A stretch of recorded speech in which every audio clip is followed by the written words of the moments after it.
इसमें एक बार में 40 रॉकेट लोड होते हैं जो 20 सेकंड में फायर किए जा सकते हैं। इन धमाकों की गूंज से दुश्मन का खून सूख जाता है।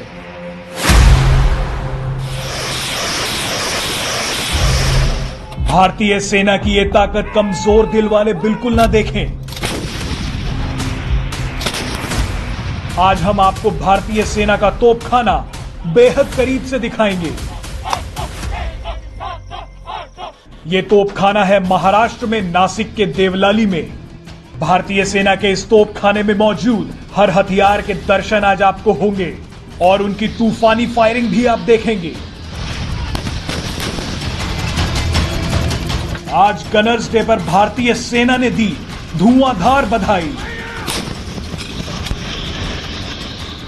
और इशारों इशारों में दुश्मनों को दे दिया बड़ा संदेश। लेकिन आपको एक बार फिर चेतावनी दे देते हैं कि भारत के दुश्मन इस वीडियो को बिल्कुल ना देखें।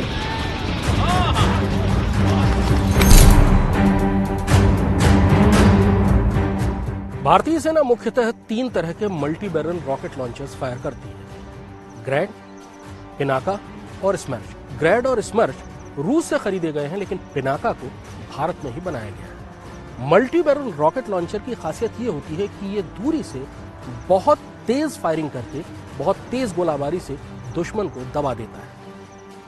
ये ग्रैड सिस्टम है जो रूस से खरीदा गया है। 20 किलोमीटर से लेकर 40 किलोमीटर तक इसकी रेंज होती है।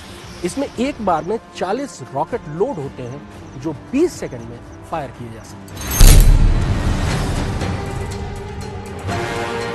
105 मिलीमीटर की ये इंडियन फील्ड गन भारतीय तोपखाने में सबसे हल्की तोप है।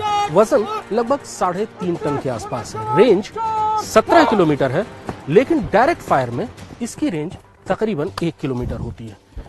लेकिन 105 मिलीमीटर का ये राउंड 1 किलोमीटर की दूरी से किसी भी टैंक को तबाह करने के लिए काफी है। इसलिए जब भी टैंक आगे बढ़ते हैं तो उनको एंगेज करने के लिए 1 किलोमीटर की दूरी से ये बहुत कारगर हथियार है। बहुत हल्की है, इसलिए पहाड़ों पर चाहे लाइन ऑफ कंट्रोल हो या लाइन ऑफ एक्चुअल कंट्रोल हो, वहां पर इस गन को ले जाना और इसको कार्रवाई के लिए तैयार करना, कार्रवाई करना बहुत आसान है। इस समय ये गन लाइन ऑफ कंट्रोल यानी पाकिस्तान की सरहद पर भी तैनात है और लाइन ऑफ एक्चुअल कंट्रोल यानी कि चीन की सरहद पर पूर्वी लद्दाख में भी ये तो तैनात है।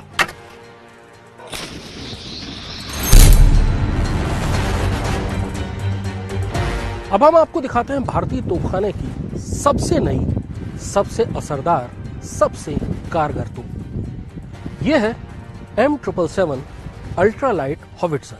अल्ट्रालाइट इसलिए क्योंकि इसका वजन केवल 4.5 टन है और इसलिए इसको हेलीकॉप्टर से जहां चाहे वहां बहुत कम वक्त में ले जाया जा सकता है, इसको तैनात किया जा सकता है।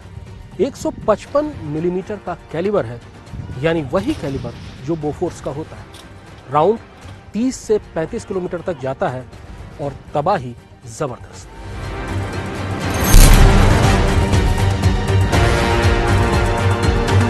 अब हम आपको जिस गन से परिचित कराएंगे, दरअसल उससे भारत का बच्चा बच्चा परिचित है।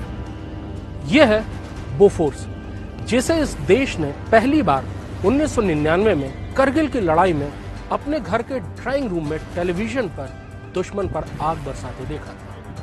155 mm कैलिबर, 30 से 35 किलोमीटर रेंज, निशाना अचूक। दरअसल ये गन इतने हाई एंगल पर फायर करती है कि ऊंचे पहाड़ों के लिए इससे अच्छी कोई आर्टिलरी गन नहीं है। और दरअसल इसी आर्टिलरी गन ने 1999 में करगिल की लड़ाई में अपना जौहर दिखाया।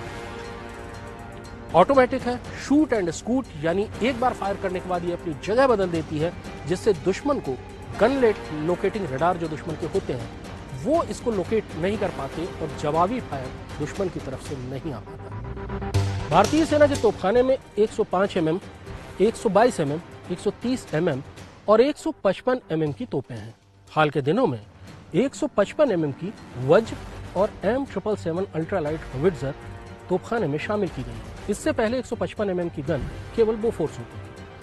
अब जो भी नई गन आएंगी, जैसे धनुष और ATAGS यानी advanced towed artillery gun system, वो सब 155 mm की ही रखी जा रही है। इसके पीछे सोच ये है कि 155 एम की गन न केवल बहुत ज्यादा फायर पावर देती हैं, बहुत ज्यादा तबाही मचाती हैं, बल्कि एक जैसे कैलिबर का एम्यूनिशन सप्लाई करने में आसानी होती है। 194 साल का भारतीय तोपखाना लगातार आधुनिक होता जा रहा है।